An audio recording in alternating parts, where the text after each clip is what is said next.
আসসালামু আলাইকুম সুপ্রিয় দর্শক, আশা করি সবাই ভালো আছেন। আজকে আমি আপনাদের সাথে ওভেনে পারফেক্ট পুডিং এর রেসিপি শেয়ার করব। আশা করি আপনাদের উপকারে আসবে। তো দেখতে পাচ্ছেন আমার পুডিংটা একদম পারফেক্ট হয়েছে, একদম কোনো ছিদ্র ছিদ্র ভাব নেই, খুব সুন্দর ভাবে হয়েছে। তো প্রথমে আমি এখানে একটি বাটি নিয়ে নিয়েছিলাম, তারপর এখন দিয়ে দিচ্ছি দুধ। আমি এখানে কুসুম গরম দুধ নিয়ে নিয়েছি। তারপর এখানে দিয়ে দিচ্ছি হাফ কাপ চিনি।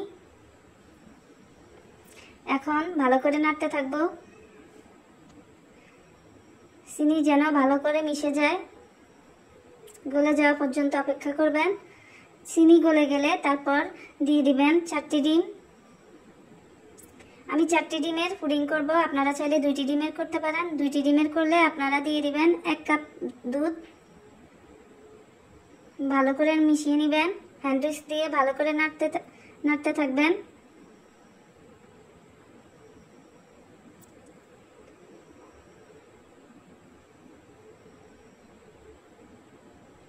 ভালো করে মিশানোর পর এখন আমি দিয়ে দিচ্ছি ভ্যানিলা এসেন্স। ভ্যানিলা এসেন্স দিলে ডিমের গন্ধভাবটা থাকে না। তারপর আমি এখানে 6 ইঞ্চি একটা বাটি নিয়েছি, আমি চুলায় ক্যারামেল করে নিয়েছিলাম। তারপর আমি দুধ আর ডিমের মিশ্রণটা ছেঁকে নিয়ে নিলাম। ছেঁকে নিলে কি হয়, পুডিংয়ের ভিতরে যে ছিদ্র ভাবটা আসে ওটা থাকে না এবং খুব স্মুথি ভাব আসে পুডিং।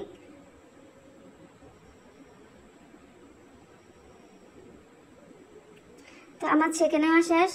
এখন আমি ট্রেতে দিয়ে দিচ্ছি।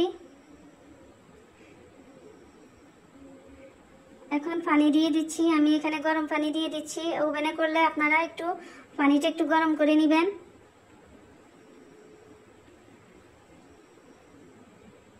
বাটির ঠিক 4 ভাগের 1 ভাগ পানি দিবেন। দেখছেন কি সুন্দর, একদম খুব সুন্দরভাবে আমার পুডিংটা হয়ে গেছে।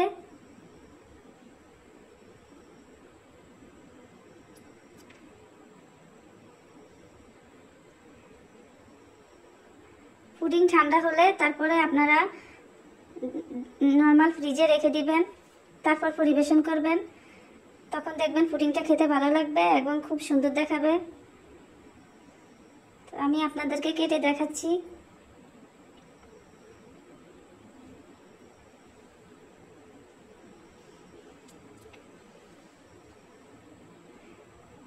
দেখতে পাচ্ছেন কোনো ছিদ্রভাব নেই এবং খুব সুন্দরভাবে স্মুথি ভাব আসছে। কেমন হয়েছে জানাবেন। সবাই ভালো থাকবেন, সুস্থ থাকবেন। আল্লাহ হাফেজ।